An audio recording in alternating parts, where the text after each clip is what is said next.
Pendant l'année 1870, Arthur Rimbaud, âgé de 16 ans, fait plusieurs fugues. L'une d'entre elles le conduira finalement à Douai, chez des amis de son professeur, Georges Isambard, venu le récupérer à la prison de Mazas où il avait été incarcéré, faute de pouvoir payer son billet de train. C'est là qu'il fera la connaissance d'un poète local, Paul de Meilly, à qui il remettra, dans l'espoir d'une publication, les manuscrits des poèmes qui constitueront bien plus tard les cahiers de Douai, d'où leur titre, mais qui ne seront publiés qu'en 1919, donc après la mort de Rimbaud. Les 22 poèmes des cahiers ont été écrits par un poète de 16 ans, qui cessera d'écrire à 20 ans après avoir bouleversé définitivement la poésie. Mais dans ses premiers textes, qui traitent de façon souvent satirique de thèmes aussi divers que les amours adolescentes, l'errance, l'hypocrisie religieuse, la bourgeoisie de province, la guerre, Rimbaud témoigne déjà d'un regard acéré et critique sur le monde. Ainsi, dans le poème Le Mal, sonnet constitué d'une seule phrase et écrit en alexandrin, le jeune poète est profondément marqué par la guerre franco-prussienne déclarée par Napoléon III en juillet 1870. Le poème Le Mal en est inspiré. Si dans sa forme il reste de facture assez classique, il ne suit pas pour autant l'usage traditionnel de l'organisation des rimes dans le sonnet, ce qui est assez fréquent dans la poésie du XIXe, mais il fait preuve là d'une grande maîtrise poétique pour, en quelques vers, exprimer tout son dégoût pour la guerre et l'indifférence des puissants aux souffrances qu'elle inflige au peuple. Aussi, notre fil directeur essaiera de montrer comment Rimbaud fait une peinture sans concession de son temps à travers la dénonciation de la guerre et de la religion. Mouvement. Premier mouvement, vers 1 à 6, la représentation de l'horreur de la guerre. Deuxième mouvement, vers 7 et 8, la nature bienveillante. Et troisième mouvement, 9 à 14, la critique de la religion qui abandonne le peuple à sa souffrance. Le mal. Tandis que les crachats rouges de la mitraille sifflent tout le jour par l'infini du ciel bleu, qu'écarlates ouverts près du roi qui les raille, croulent les bataillons en masse dans le feu, tandis qu'une folie épouvantable broie et fait 200 milliers d'hommes un tas fumant, pauvre mort, dans l'été, dans l'herbe, dans ta joie, nature, ô toi qui fis ces hommes saintement, il est un dieu qui rit aux nappes damassées des autels, à l'encens, au grand calice d'or, qui, dans le bercement des hosannas s'endort, et se réveille, quand des mères ramassées dans l'angoisse, et pleurant sous leurs vieux bonnets noirs, lui donnent un gros sou lié dans leur mouchoir. Rimbaud, poésie 1870. Donc, le sonnet s'ouvre sur une locution adverbiale, tandis que, qui annonce une action simultanée. Dès le premier vers, Rimbaud crée une image violente en utilisant le champ lexical de la guerre. Crachat rouge, mitraille. De surcroît, le terme de crachat est plutôt vulgaire, est utilisé au pluriel, et donne d'emblée une image sale de la guerre, et le rouge de ces crachats fait référence bien sûr au sang des soldats qui tombent au combat, et qui giclent. Le présent, ici, pour le verbe siffler, montre une action qui est en train de se faire, ce qui intensifie la violence de l'image et va aussi solliciter notre ouïe. Cette agression qui est provoquée par siffler est intensifiée par la locution « tout le jour » qui marque la durée. Et cette durée, elle est renforcée par l'utilisation ici de l'enjambement, siffle tous les jours par l'infini du ciel bleu. C'est un flot continu de balles. La seule chose qui vient rompre ça, c'est l'infini du ciel bleu ici, qui contraste et qui oppose le début du texte, parce qu'ici on a la sérénité de la nature, alors que les hommes sont dans le tumulte de la guerre.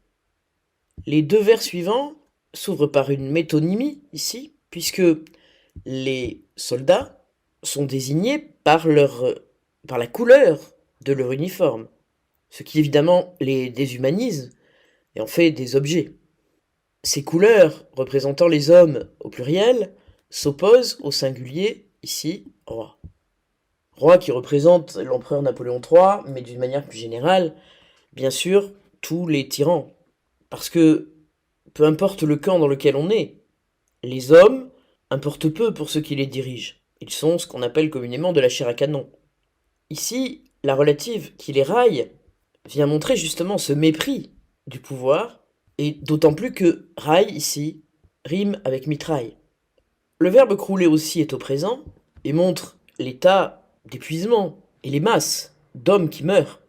Dans le feu rappelle la violence des combats et feu rime avec bleu, opposant le monde de la nature à celui des hommes, le bleu du ciel, le feu de l'enfer humain, de l'enfer de la guerre. Ici, le pluriel de l'expression bataillon et en masse, d'accord, rappelle la déshumanisation, le peu d'importance donnée à la vie humaine. Dans ce premier quatrain, Rimbaud joue beaucoup avec les couleurs.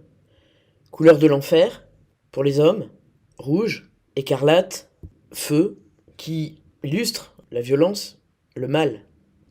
Le deuxième quatrain reprend, justement, anaphoriquement, la locution adverbiale de temps, tandis que, pour montrer cette simultanéité, et poursuit, mais on ne sait pas encore avec quoi, et poursuit la description du spectacle de la guerre par deux termes négatifs, folie épouvantable, qui s'intensifient l'un l'autre. Parce que la folie, c'est déjà très grave, mais une folie épouvantable, c'est hyperbolique. De surcroît, les deux verbes sont au présent, broie et fait. Le sujet de ces verbes, c'est la folie des hommes. Et cette folie, elle aboutit à quoi? À passer ici d'un pluriel, 100 milliers d'hommes, qui représente une quantité très importante d'humains, au pluriel, et qui est réduit à quelque chose qui n'est plus humain, un tas, et qui est détruit, fumant, participe présent. C'est cette opposition entre le pluriel et le singulier, 100 milliers tas fumants, qui déshumanise, et qui donne une image absolument horrible de la guerre, de la mort et de la destruction qu'elle entraîne. On est au milieu du sonnet, et ici on a un tiret qui va représenter en fait la parole du poète lui-même, son engagement dans son poème. Il y a aussi une très forte ponctuation, puisqu'on a un point d'exclamation ici, un autre ici, et à la fin un point d'exclamation et des points de suspension. Pauvre mort donne un ton pathétique au texte, plus que satirique, et la nature va apparaître, comme toujours chez Rimbaud, comme le lieu de la sérénité, de la bienveillance, de la protection, en opposition avec les actes des hommes. L'énumération ici, dans l'été, dans l'herbe et dans ta joie, va marquer fortement cette opposition, avec ce qui vient d'être décrit. Ensuite, on a une apostrophe à la nature, qui est... Ensuite, la majuscule et l'apostrophe permettent de voir une personnification de la nature, d'une nature positive, puisque, ô toi qui fis ces hommes saintement, qui fit, on a un passé simple ici, qui montre que l'action est antérieure à la guerre. C'est-à-dire que la nature a d'abord fait les hommes saintement, et puis les hommes ont fait la guerre.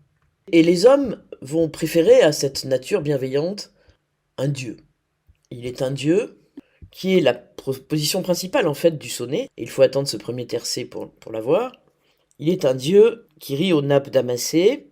On pourrait penser que donc c'est important, mais deux éléments vont diminuer l'importance de ce dieu.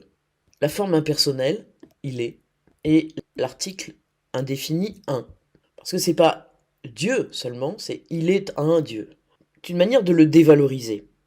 De surcroît, ce Dieu se soucie bien peu du malheur des hommes, il rit, et évidemment, le rire de Dieu est à rapprocher du roi qui raille les hommes, et ce roi qui rit, il rit à quoi? Il rit à l'opulence, à la richesse, c'est-à-dire aux nappes damassées, à l'encens, au grand calice d'or, tous ces objets symboliques de la religion qui ici suggèrent donc la richesse, l'opulence qui va s'opposer à l'état dans lequel se trouvent ces hommes. Et ce Dieu, de surcroît, s'endort. Dans le bercement des hosannas, or les hosannas sont des chants à la gloire de Dieu, donc un cynisme et une indifférence totale de ce Dieu au malheur des hommes. La conjonction de coordination ici fait le lien avec tout le reste du poème, et se réveille. On pourrait penser que ce sont les coups de canon qui le réveillent, mais pas du tout. Ici, on a une mise en apposition qui met en valeur les mères, quand des mères ramassées dans l'angoisse. Et ramasser ici va rimer avec damasser. Donc, ramasser dans l'angoisse est une image forte qui montre l'opposition entre les souffrances des mères et le luxe dans lequel Dieu se roule. La position de Dans l'angoisse, ici, mis en contre-rejet, insiste aussi sur cette indifférence de Dieu à l'état des hommes. Et pleurant sous leur vieux bonnet noir, le participe présent ici suggère une action qui dure. Vieux bonnet va suggérer la misère, et noir le deuil. Lui donne un gros sou lié dans leur mouchoir. Le gros sou suggère, on a le pluriel, c'est-à-dire que ce sont toutes les mères qui ont perdu leur fils, leur mari, leur frère. Lui donne un gros sou. Le gros sou, c'est la preuve que justement ces femmes n'ont pas beaucoup d'argent. Et elles ont mis ici, lié dans leur mouchoir, c'est-à-dire le mouchoir est à entendre comme l'objet dans lequel on va ranger la pièce, comme si on la préservait de tout, mais en même temps le mouchoir, c'est ce qu'on utilise quand on pleure. Donc, on pourrait lire, lui donne un gros sou lié dans leur peine, dans leur chagrin.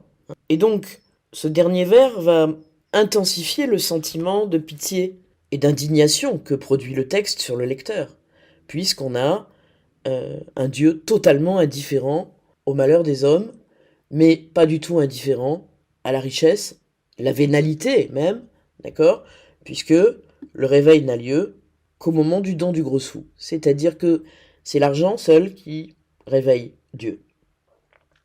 Donc Rimbaud va loin dans sa satire et dans sa critique.